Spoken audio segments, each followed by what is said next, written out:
समाज के साथ जो भावात्मक संबंध है वो आपको किसी और राजनीतिक दल में नजर आएगा कि नहीं आएगा ये मैं कह नहीं सकता। साथियों, जब हम समाज की सेवा के लिए अपना जीवन खपाते हैं तो सरकार बनाने का अवसर मिलने पर भी ये हमारी प्राथमिकता होता है। इसलिए ही आज पूरे भारत में भाजपा सरकारें आकांक्षा, विकास और प्रगति का पर्याय बन रही है। और ये भाजपा का ब्रांड ऑफ गवर्नेंस है। जहां भी भाजपा की सरकार है वहां गरीब कल्याण के लिए योजनाएं तेज गति से चलने लगती है। जहां भी भाजपा की सरकारें हैं वहां योजनाओं का लाभ लाभार्थियों तक पहुंचाना सुनिश्चित हो जाता है। जहां भी भाजपा की सरकारें वहां युवा शक्ति को आगे बढ़ने के लिए नए अवसर बनते हैं।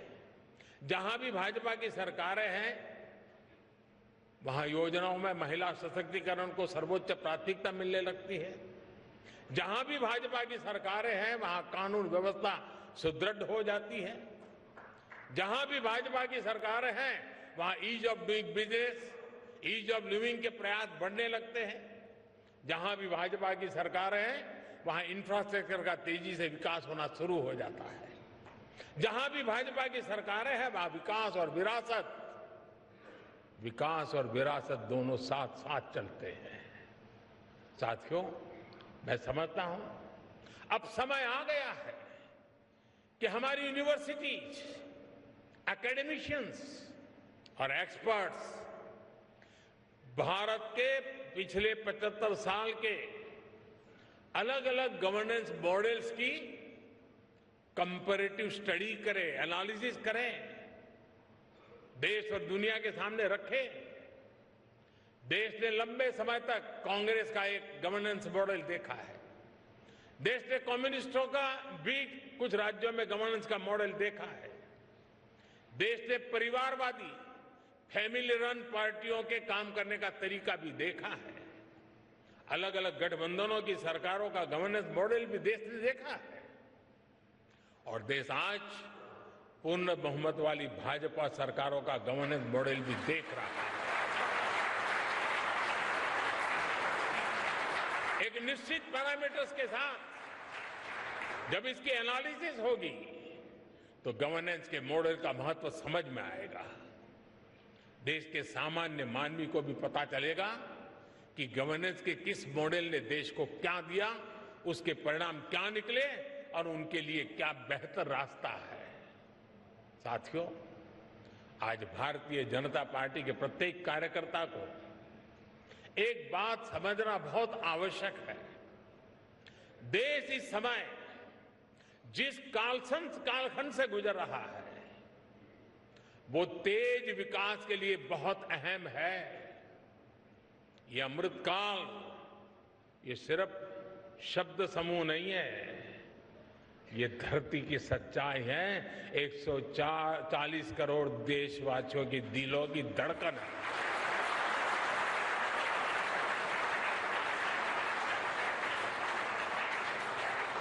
आज हम सबसे युवा देश है, आत्मविश्वास से भरे हुए देश है।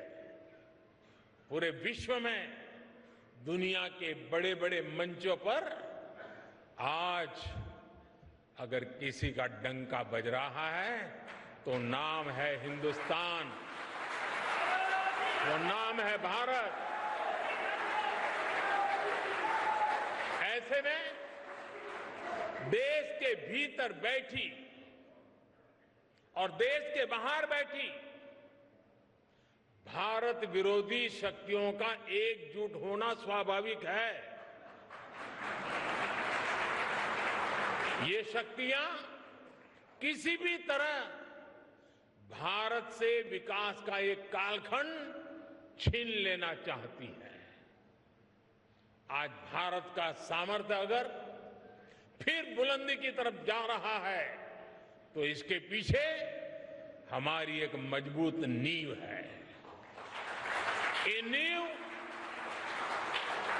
ये नींव हमारी संवैधानिक संस्थाओं की है, हमारे कॉन्स्टिट्यूशनल इंस्टीट्यूशंस की है। इसलिए आज भारत को रोकने के लिए हमारी इस नींव पर चोट की जा रही है, संवैधानिक संस्थाओं पर प्रहार किया जा रहा है, उन्हें बदनाम करने का अभियान छेड़ा जा रहा है, उनकी क्रेडिबिलिटी, उनकी विश्वसनीयता खत्म करने की साजिश की जा रही है। जो लोग भ्रष्टाचार में लिप्त हैं, उन पर जब एजेंसियां कार्रवाई करती हैं तो एजेंसियों पर हमला किया जाता है। जब कोर्ट कोई फैसला सुनाता है तो कोर्ट पर सवाल उठाए जाते हैं, न्यायिक प्रणाली पर हमले होते हैं। आप सब देख रहे हैं, कुछ दलों ने मिलकर भ्रष्टाचारी बचाओ अभियान छेड़ा हुआ है।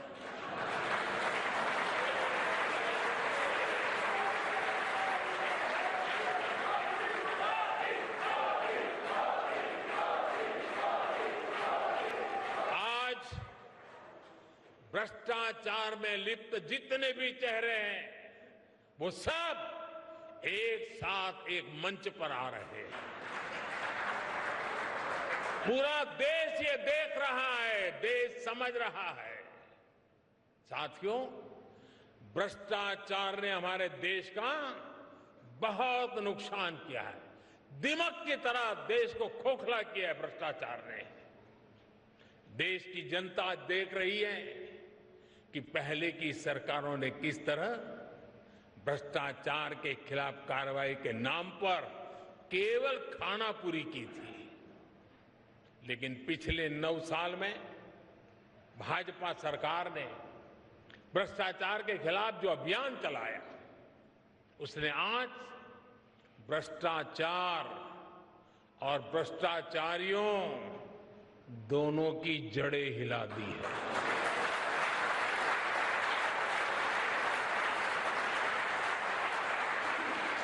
ये इस बात का प्रमाण है कि जब भाजपा आती है तो भ्रष्टाचार भागता है।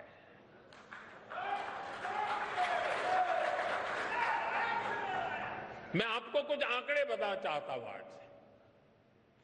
Prevention of money laundering act यानी पीएमएलए के तहत कांग्रेस की सरकार में, यानी साल 2004 से 2014 के बीच 5,000 करोड़ रुपए के आसपास की संपत्ति जब्त की गई थी। 5,000 करोड़। इसी एक्ट के तहत पिछले 9 वर्षों में भाजपा सरकार ने 1,10,000 करोड़ रुपए से ज्यादा की संपत्ति जब्त की है।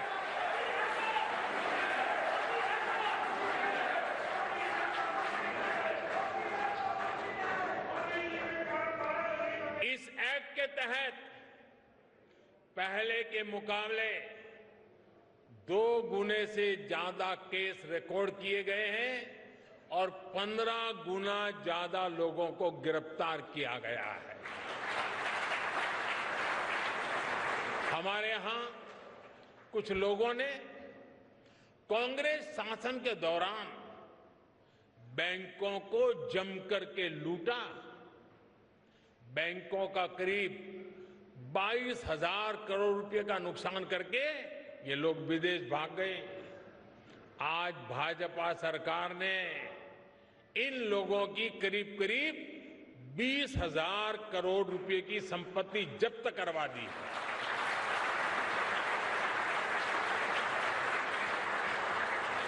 प्रिवेंशन ऑफ करप्शन एक्ट के तहत पिछले 9 वर्षों में सीबीआई ने लगभग 5,000 केस दर्ज किए हैं। बीजेपी सरकार में भ्रष्टाचार के आरोपों से घिरे हुए सैकड़ों बड़े अधिकारियों को संविधान दिखाया, सरकार के नियम दिखाए और उनको जबरन रिटायर किया गया है, घर भेज दिया गया है और उनके खिलाफ कार्रवाई की गई है। साथियों, आजादी के 7 दशकों में पहली बार भ्रष्टाचार पर इस तरह की चोट हो रही है। पूरे देश की जनता आज भ्रष्टाचारियों पर हो रही कार्रवाई से खुश है। आपकी यही जानकारी है ना?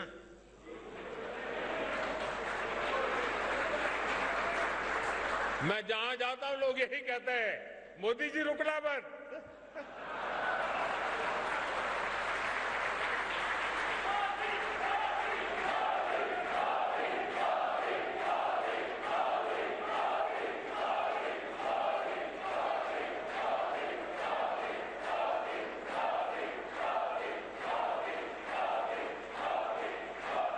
आज हर देशवासी समझता है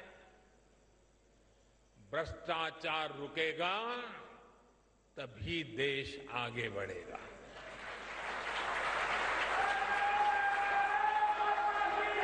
और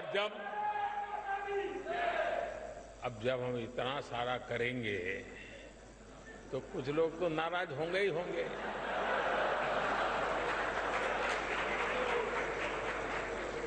वो अपना गुस्सा भी निकालेंगे, लेकिन इनके झूठों आरोपों से न देश झुकेगा, न भ्रष्टाचार के विरुद्ध कार्रवाई थमने वाली है।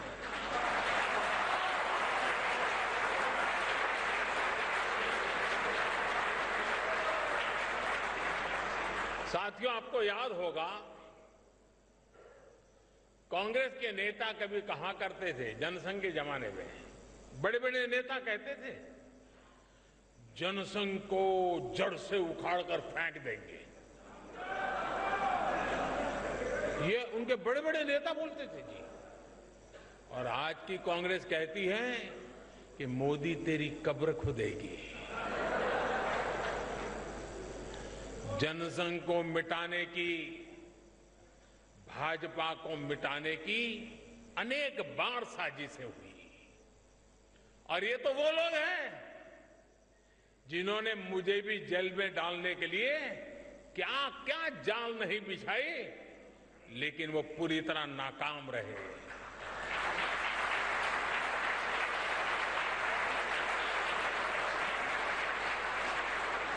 और हम बचे हैं, हम फले हैं, फूले हैं तो जनता जनार्दन के आशीर्वाद से, देशवासियों के प्यार से बढ़े। देशवासियों का अपार प्रेम, यही तो हमारी पूंजी है, यही हमें समर्थन देता है, यही हमें शक्ति देता है। देशवासियों के आशीर्वाद से हम आगे बढ़े हैं, बढ़ रहे हैं और बढ़ते ही रहेंगे।